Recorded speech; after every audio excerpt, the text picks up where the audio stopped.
जो बाहर की सुनता है वो बिखर जाता है, जो बाहर की सुनता है वो बिखर जाता है, जो भीतर की सुनता है वो संवर जाता है, वो संवर जाता है। मेरे प्यारे साथियों, आप सभी को मेरा प्यार भरा नमस्कार। साथ ही आप सभी का आपके अपने YouTube चैनल में हार्दिक हार्दिक स्वागत एवं अभिनंदन है। प्रिय साथियों, मैं लगातार इस चैनल पे आप सभी के लिए जो SSC GD 2025 में एग्जाम देने वाले हैं उनके लिए हिंदी के प्रीवियस ईयर क्वेश्चंस का प्रैक्टिस सेट लेकर के कंटिन्यूअस आ रहा हूँ और आज उसी सिलसिले में यह प्रैक्टिस सेट नंबर 31 होगा। जी हाँ, इसमें सारे PYQs के क्वेश्चंस हैं, बहुत ही महत्वपूर्ण क्वेश्चंस है, बहुत ही VVI क्वेश्चंस है।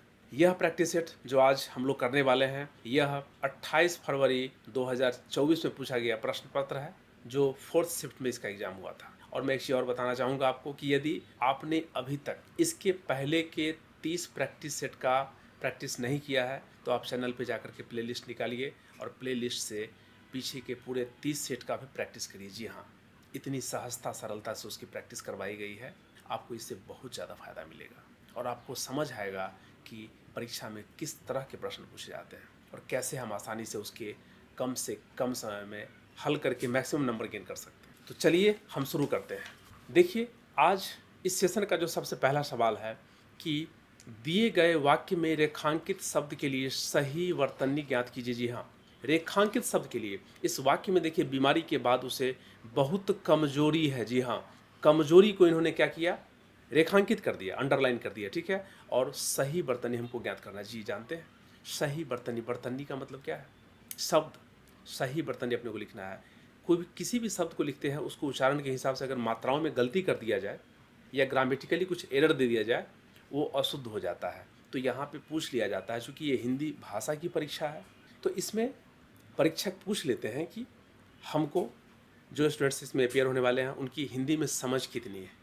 तो आइए, यहाँ पे लिखा हुआ है कि बीमारी के बाद उसे बहुत कमजोरी है। इन्होंने वाक्य भी दे दिया है ताकि आप इस शब्द के सही सही अर्थ को भी समझ सकें। तो यहाँ पे कमजोरी से मतलब है, ठीक है, कमजोरी कहने का तात्पर्य है कि बीमारी के बाद उसे बहुत कमजोरी है, कमजोरी है। देखिए, इस कमजोरी को इन्होंने क्या किया, मात्राओं में गलती करके लिख दिया। कमजोरी को कैसे लिखते हैं, हम कमजोरी को ऐसे लिखते हैं जैसा कि ए ऑप्शन में लिखा हुआ है। यहाँ पर जो इन्होंने हर्ष ई कर दिया है र में, वह क्या होगा, दीर्घी का र, कम जोरी। जी हाँ, र पर हम लोग क्या करते हैं, र को, र का हम दीर्घ उच्चारण करें, कमजोरी, न कि कमजोरी। यहाँ पे क्या लिखा है, कमजोरी, लेकिन उच्चारण क्या होता है, कमजोरी। जी हाँ, बीमारी के बाद उसे बहुत कमजोरी है। ठीक उसी प्रकार से देखिए यहाँ पे कमजोरी को ही यहाँ पे ऑप्शन सी में गलत तरीके से लिखा हुआ है, बी में और डी में भी। देखिए यहाँ पे क्या कामजोर लिख दिया और डी में क्या लिखा, कमजोर लिख दिया। तो ये सारे ऑप्शन हमारे गलत लिखे हुए हैं, तो ये तो हमारा आंसर हो नहीं सकता। तो हमारा क्या होगा, सबसे सही वर्तनी कमजोरी, ऑप्शन ए में जो दिया है वही हमारा आंसर होगा। चलिए अगले सवाल की तरफ चलते हैं। इस प्रश्न में भी इन्होंने सही वर्तनी ही पूछ लिया है फिर से। जी हाँ, बहुत आसान सा प्रश्न है। देखिए कि दिए गए रेखांकित भाग में फिर से यहाँ पे देखिए, यहाँ पे युद्ध, इन्होंने अभी युद्ध को रेखांकित कर दिया। जी हाँ, महाभारत के युद्ध में पांडवों की विजय हुई। महाभारत का जो युद्ध हुआ था वो ऑलरेडी अतीत में, इसलिए यहाँ पे थी लगाया गया, हो चुकी है।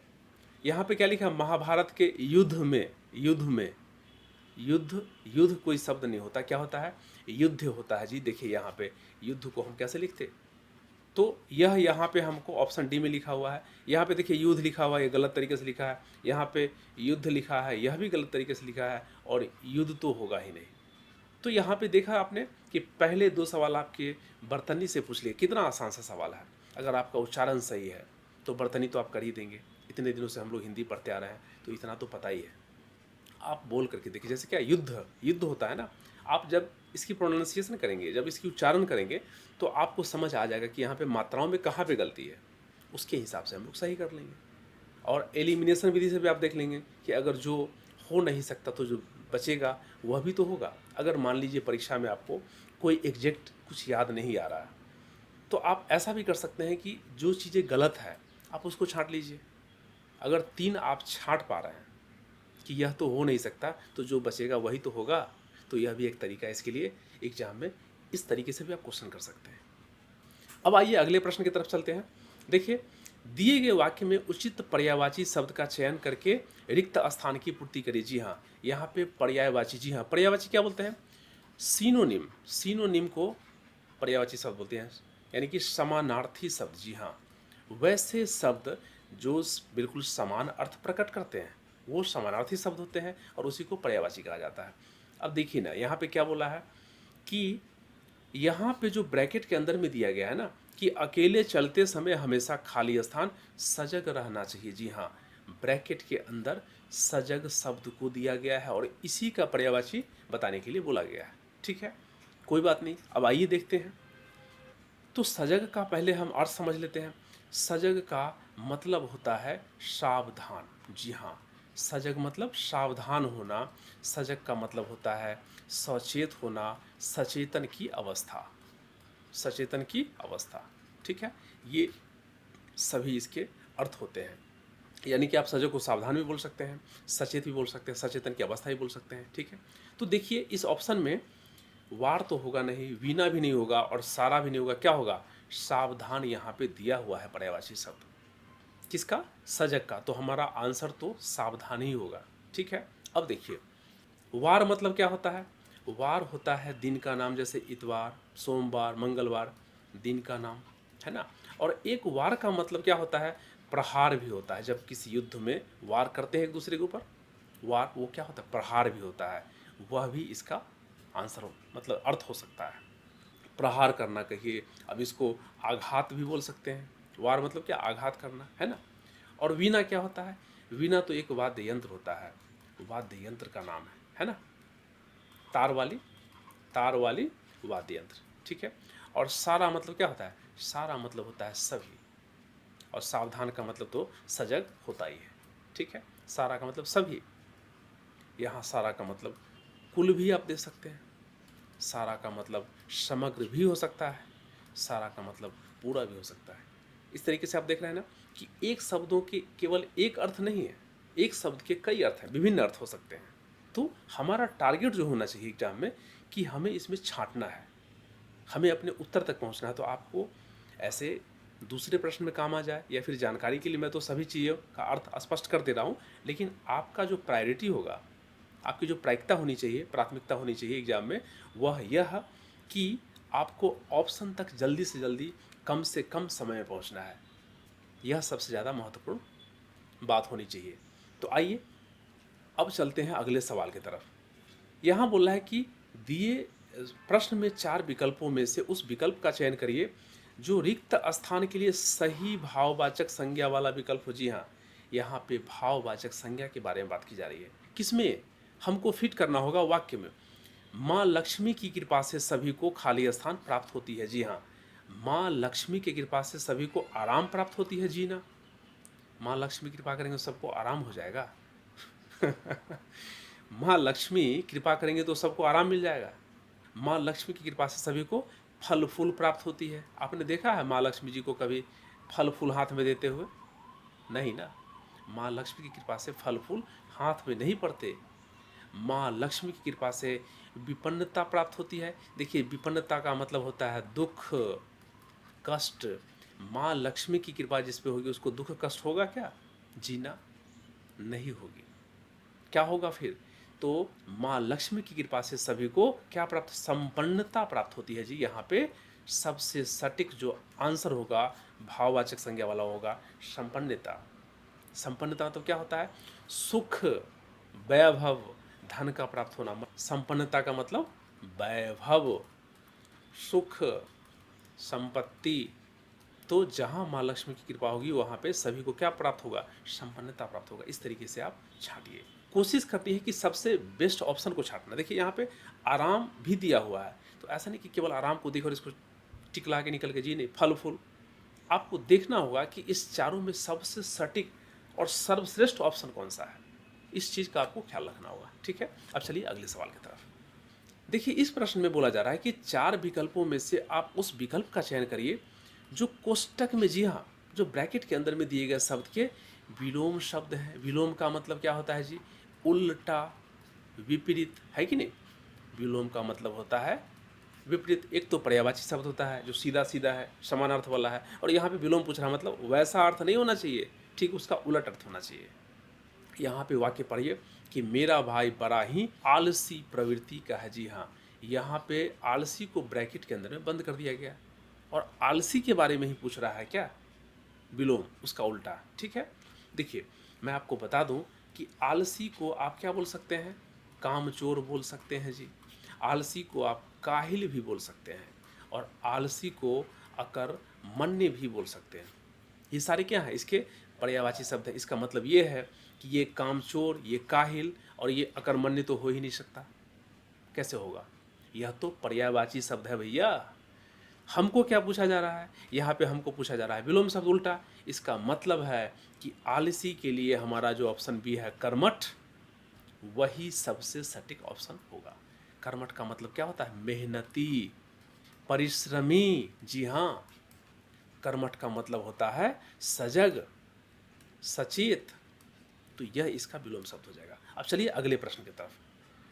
देखिए इस प्रश्न में बोला जा रहा है कि आप 4 विकल्प में से उस विकल्प का चयन करिए जो कोष्टक में ब्रैकेट के अंदर में फिर से विलोम शब्द पूछ लिया। जी हाँ, सही सही अर्थ सेम वही, पिछले बार भी क्वेश्चन में विलोम शब्द पूछा था और फिर से विलोम पूछ लिया। ठीक है, अच्छी बात है। चलिए आइए देखते हैं। जब तक लड़की की शादी नहीं हो जाती तब तक माँ बाप निश्चिंत नहीं होते। वाह, अच्छी बात की गई है कि जब तक लड़की की शादी नहीं हो जाती तब तक माँ बाप क्या होते हैं, निश्चिंत नहीं होते जी, निश्चिंत नहीं होते। निश्चिंत का मतलब क्या होता है, चिंता मुक्त। अगर हम यहाँ पे निश्चिंत की बात करें तो क्या होगा, चिंता मुक्त। जी हाँ, चिंता मुक्त नहीं होते, निसंदेह नहीं होते, है ना, बेशक नहीं होते। मतलब क्या, चैन में नहीं होते। निश्चिंत का मतलब चैन में नहीं आते, है ना। यहाँ पे अगर चिंता मुक्त की बात की जा रही है तो विलोम शब्द जो होगा यहाँ पे क्या होगा, चिंतित होगा जी, चिंतित। इसका मतलब ये हुआ कि जब तक लड़की की शादी नहीं हो जाती तब तक माँ बाप क्या होते हैं, चिंतित रहते हैं। कैसे होगा, क्या होगा, नहीं होगा, इन सब बातों को सोच करके वो बिल्कुल चिंतित रहते हैं, निश्चिंत नहीं होते, चिंता मुक्त नहीं होते, चिंता रहित नहीं होते। बेशक मतलब बिना शक का, यह तो होगा नहीं। अवश्य मतलब, अवश्य मतलब अवश्य, यह भी नहीं होगा, और निसंदेह भी नहीं होगा। यह सब क्या है, करीब करीब पर्यायवाची शब्द है इसके। तो यह तो हमारा ऑप्शन हो नहीं सकता। ठीक है, तो इस तरीके से हमारा यहाँ पे निश्चिंत के लिए चिंतित ही सबसे सटीक विलोम शब्द बैठेगा। इस प्रश्न में देखिए कि 4 विकल्पों में से उस सही विकल्प का चयन करिए जो वाक्यांश के लिए एक शब्द का सही विकल्प हो। जी हाँ, हमको एक वाक्यांश यहाँ पे दिया जा रहा है और उसके लिए यहाँ पे 4 शब्द दे दिए गए हैं, और इस 4 शब्द में कोई एक ही शब्द, कोई एक शब्द क्या होगा, सही सही होगा, और उसी के बारे में पूछा जा रहा है कि आप वो शब्द बताइए। ठीक है, जो धन को व्यर्थ ही खर्च करता है। व्यर्थ मतलब क्या, बिना मतलब का।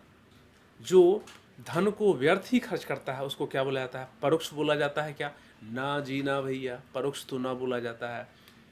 जो धन को व्यर्थ ही खर्च करता है, मित व्ययी जी नहीं। मित का तो मतलब होता है कम, कम खर्च करने वाला, कम खर्च करने वाला। इसका मतलब है कि कम खर्च करने वाला तो होगा नहीं, चूंकि क्या, जो धन को व्यर्थ खर्च करता है मतलब ज़्यादा खर्च करता है।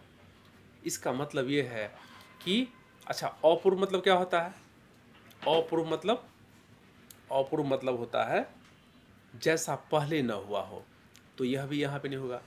यहाँ पे बचा अपव्यय। जी हाँ, अप मतलब ज़्यादा, ज़्यादा, है ना, व्यर्थ, है ना, अपव्यय, खर्च करने वाला, खर्च करने वाला जी। कम खर्च की बात हो तो मितव्ययी हो जाएगा, और ज़्यादा खर्च करने वाली बात हो, व्यर्थ ही खर्च करने वाली बात हो, तो वहाँ पे ध्यान रखिएगा अपव्ययी होगा आंसर। ठीक है, परोक्ष का मतलब क्या होता है, छुपा करके, छुपा करके। आप इसको, जो आँखों के सामने नहीं हो, जो आँखों के सामने नहीं हो तो छुपा के ही होगा ना।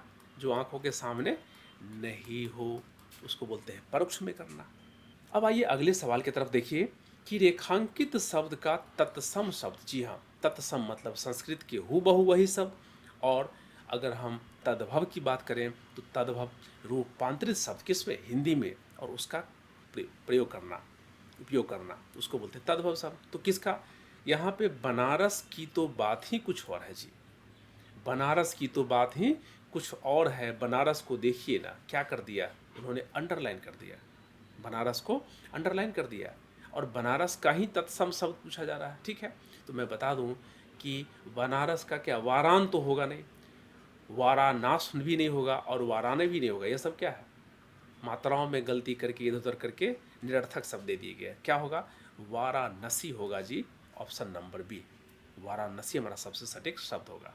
ठीक है, यानी कि वाराणसी क्या हो गया, तत्सम शब्द हो गया, किसके लिए, बनारस के लिए, और बनारस हमारा तद भव शब्द हो गया। समझ गए, दोनों में से उल्टा पुल्टा करके पूछ सकता है, तो इसका ध्यान रखिएगा। बनारस का तत्सम वाराणसी और वाराणसी का तद्भव बनारस। आइए अब इस प्रश्न को देखिए कि 4 विकल्पों में से उस सही विकल्प का चयन करिए जो वाक्यांशों के लिए एक शब्द वाला सही विकल्प हो। ठीक है, और इस वाक्यांश के लिए हमको एक शब्द का चयन करना है। ठीक है, देखिए यहाँ पे जानने का इच्छुक, जानने का इच्छुक का मतलब क्या होता है, जानने का इच्छुक मतलब क्या होता है पता है, जिज्ञासु होता है जी, जिज्ञासु। यहाँ पे जानने का इच्छुक हो जाएगा। ठीक है, और देखिए जिजीविषा का मतलब क्या होता है, यह होता है जीने की इच्छा, जानने की इच्छा नहीं, जीने की इच्छा। अगर किसी को जीने की इच्छा है तो उसको बोलते हैं जिजीविषा। ठीक है, तो यह भी नहीं होगा, यह भी नहीं होगा। जानने का इच्छुक मतलब क्या होगा, जिज्ञासु होगा, और जिज्ञासा मतलब क्या, जिज्ञासा मतलब जानना। यहाँ पे इच्छुक हो गया, जानना, जानने की इच्छा, जिज्ञासा, जानने की इच्छा है ना। यहाँ पे सु लगा दिए, इच्छुक हो गया, और यहाँ पे इच्छा हो गया, जिज्ञासा। ठीक है, जिज्ञासु यहाँ पे जाने का इच्छुक हो गया, तो हमारे लिए सबसे सटीक ऑप्शन बी सही होगा। यह भी गलत हो जाएगा क्योंकि हमारा तो कोई एक ही ऑप्शन सही होगा। अब आइए अगले प्रश्न की तरफ। देखिए इसमें क्या बोला जा रहा है कि दिए गए शब्द का पर्यायवाची शब्द ज्ञात कीजिए। जी हाँ, पर्यायवाची शब्द बोला था, इसमें क्या, समानार्थी शब्द, समानार्थी शब्द, समानार्थी शब्द, समान अर्थ वाले शब्द। झोपड़ी, झोपड़ी का पर्यायवाची शब्द आपको निकालना है, क्या क्या होगा।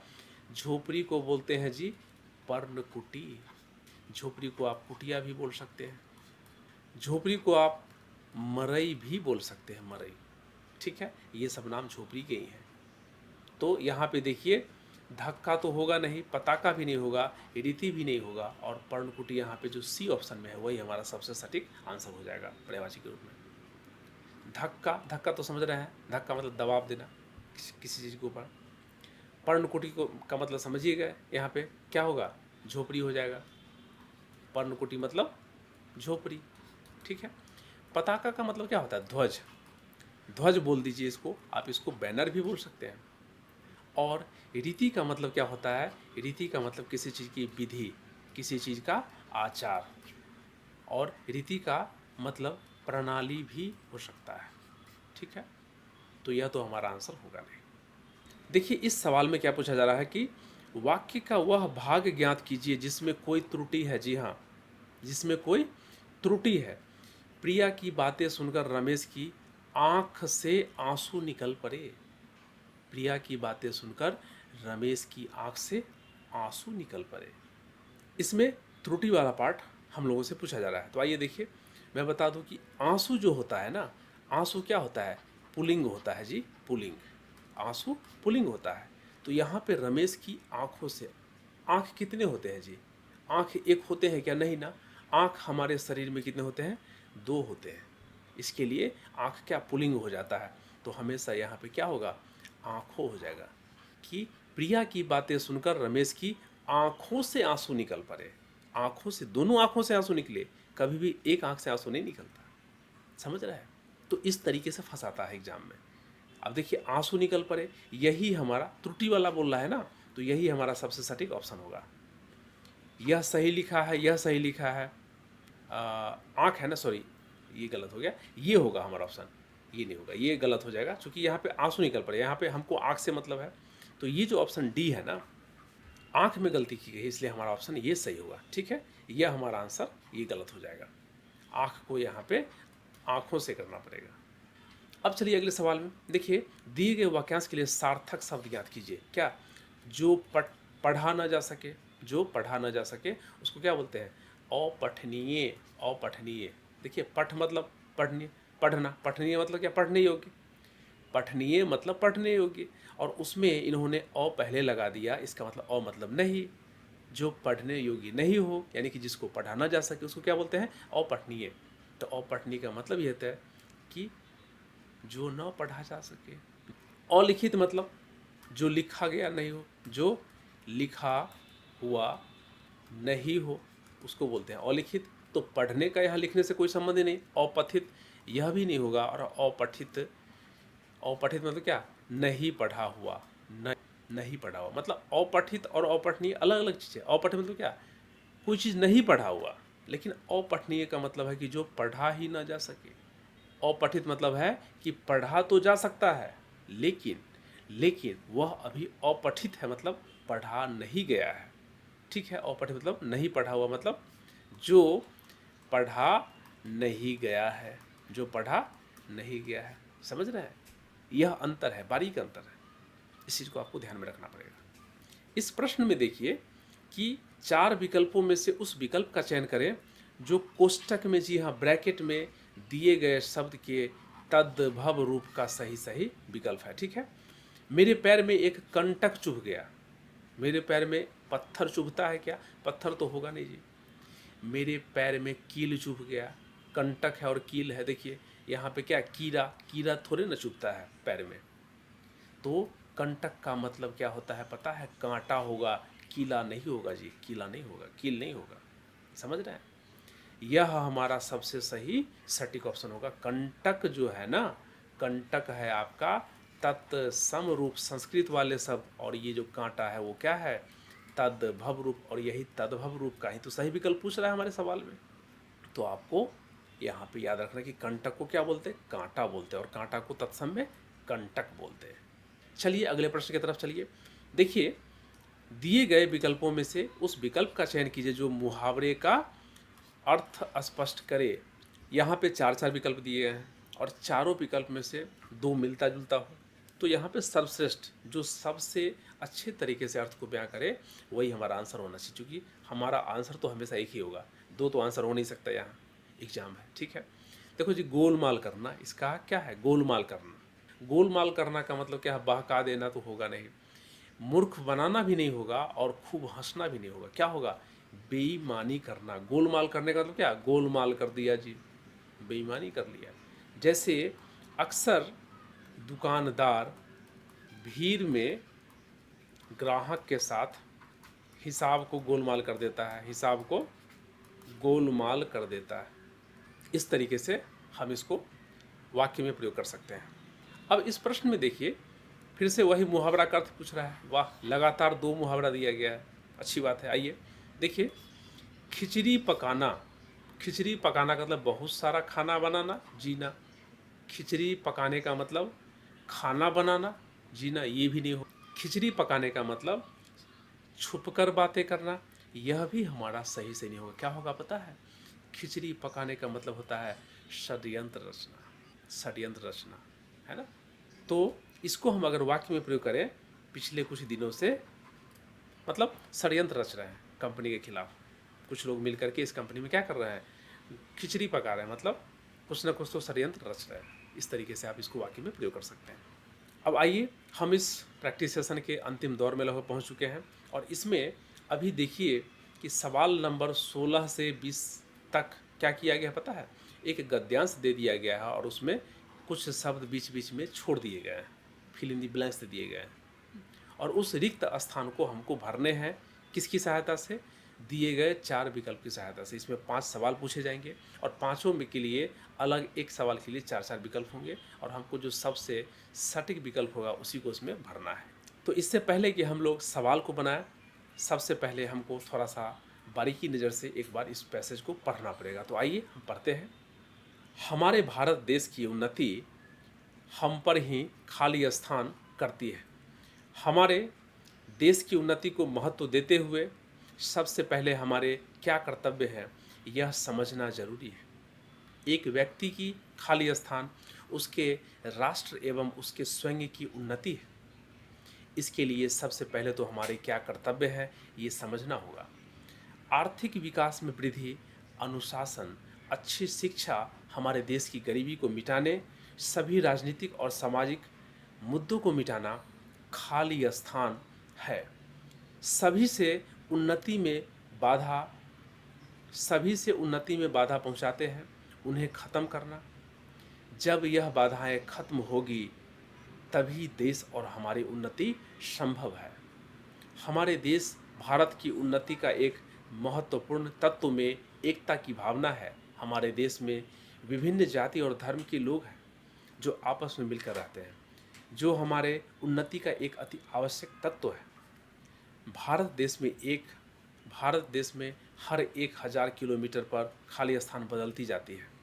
तरह तरह की बोलियां, संस्कृति है जो हमारे देश को एक धागे में बांधे रखती है, और यही कारण है कि इस एकता की वजह से ही हमारा देश भारत नित्य नए आयाम कायम कर रहा है और उन्नति प्राप्त कर रहा है। वाह, कितनी खूबसूरत गद्यांश यहाँ पे दी गई है। मतलब यहाँ पे हमारे भारत देश की उन्नति के बारे में बात की जा रही है। तो आइए हम लोग अब प्रश्न की तरफ चलते हैं। हम लोगों ने मोटा मोटी तो समझ लिया कि इसमें भारत देश के बारे में कर्तव्य है, महत्व क्या है, किस तरीके का परिवेश है, इसके बारे में यहाँ पे मोटा मोटी बात की जा रही है। तो सबसे पहला सवाल है कि हमारे भारत देश की उन्नति हम पर ही खाली स्थान करती है। हम पर ही क्या करती है? हम पर ही दबाव करती है जीना। उन्नति जो है हम पर क्या दबाव करेगी? नहीं, दिखावा करती है, यह भी इसका ऑप्शन नहीं होगा। क्या करती है? उन्नति हम पर ही कार्य करती है, यह भी नहीं होगा। क्या होगा? हमारे भारत देश की उन्नति हम पर ही निर्भर करती है जी। अब इस प्रश्न को देखिए कि एक व्यक्ति खाली स्थान उसके राष्ट्र व उसके स्वयं की उन्नति है। एक व्यक्ति की क्या सिद्धि उसके राष्ट्र जीना? सिद्धि तो हो नहीं पाएगा। एक व्यक्ति की अवनति जीना, अवनति, व्यक्ति की अवनति के बारे में यहाँ पे बात नहीं की जा रही है। एक व्यक्ति की समृद्धि उसके राष्ट्र व उसके स्वयं की उन्नति है जी, नहीं। यहाँ पे देखिए, यहाँ पे उन्नति का प्रयोग किया गया। इसका मतलब क्या है पता है? एक व्यक्ति की उन्नति, जी हाँ, एक व्यक्ति की यहाँ पे हो जाएगा उन्नति उसके राष्ट्र व उसके स्वयं की उन्नति है। अब अगले प्रश्न की तरफ चलिए। आर्थिक विकास में वृद्धि, अनुशासन, अच्छी शिक्षा हमारे देश की गरीबी को मिटाने, सभी राजनीतिक और सामाजिक मुद्दों को मिटाना खाली स्थान है। क्या है? आवश्यक है, जरूरी है, अकारण है और क्यों है? क्यों और अकारण तो होगा नहीं। और यहाँ पे गरीबी को मिटाने, सभी राजनीतिक और सामाजिक मुद्दों को मिटाना क्या है? आवश्यक है और जरूरी है। आवश्यक है या जरूरी है, देखिए दोनों का अर्थ लगभग समान समान है, लेकिन यहाँ पे क्या मिटाना जरूरी है, यह सबसे ज़्यादा फिट बैठ रहा है। यहाँ पे हम जरूरी भर सकते हैं, चूँकि हमको एक ही ऑप्शन चुनना है इसमें, इसके लिए यहाँ पे जरूरी सबसे सटीक शब्द होगा। अब अगले प्रश्न में चलिए। हमारे देश भारत के उन्नति का एक महत्वपूर्ण तत्व खाली स्थान में एकता की भावना है। एकता की भावना किसमें? हमारे देश भारत के उन्नति का एक महत्वपूर्ण तत्व पड़ोसियों में एकता की भावना है जीना। देशों में एकता की भावना है, यह भी नहीं होगा। कार्यों में एकता की भावना है, यह भी सटीक अर्थ नहीं दे रहा है। तो क्या होगा? हमारे देश भारत की उन्नति का एक महत्वपूर्ण तत्व अनेकता में एकता की भावना है। जी हाँ, यहाँ पे आगे देख रहे हैं जिस तरीके से एकता की बात की गई है, तो यहाँ पे अनेकता में एकता की भावना है, यह सबसे सही शब्द अर्थ प्रदान कर रहा है। अब चलिए अगले प्रश्न की तरफ, जो इस सेशन का सबसे अंतिम सवाल है। भारत देश में हर 1000 किलोमीटर पर खाली स्थान बदलती जाती है। क्या बदलती जाती है? भारत देश की अगर हम बात करें तो हर 1000 किलोमीटर पर पदार्थ बदलती जाती है जीना। रिश्ते बदलते जाते हैं, यह भी यहाँ पे सही अर्थ प्रदान नहीं कर रहा है। पानी बदलते जाते हैं जीना ना, ये भी नहीं होगा। क्या होगा? भारत देश में हर 1000 किलोमीटर पर बोलियां बदलती जाती है। जी हाँ, यहाँ पे इतने तरह की भाषाएं हैं। विविधताओं में एकता का देश कहा गया है भारत को। क्यों? क्योंकि हर 1000 किलोमीटर पे यहाँ पे भाषा बदल जाता है, चेंज हो जाता है, बोली बदल जाती है, फिर भी सभी लोग एकजुटता के साथ रहते हैं। यह एक बहुत बड़ी बात है। तो इस तरीके से हमारा आज का ये प्रैक्टिस सेशन समाप्त होता है और उम्मीद करता हूँ कि आप सभी को इसमें मज़ा आया होगा, समझ में आया होगा, क्योंकि मैंने प्रयास किया कि काफ़ी सरलता से, सहजता से इसका सॉल्यूशन किया जाए। फिर भी अगर आप किसी भी साथियों को इसमें कहीं कोई दिक्कत हो, कोई परेशानी हो समझने में, कहीं कोई भी असुविधा हो, तो आप मुझे कमेंट्स करके ज़रूर बताइए, हम उसके ऊपर काम करेंगे। तो आज के लिए बस इतना ही। हम लोग बहुत ही जल्द फिर से मिलेंगे अगले प्रैक्टिस सेट में, अगले एपिसोड में। तब तक के लिए आप सभी का दिल से बहुत बहुत धन्यवाद। Thank you so much. जय हिंद, जय भारत।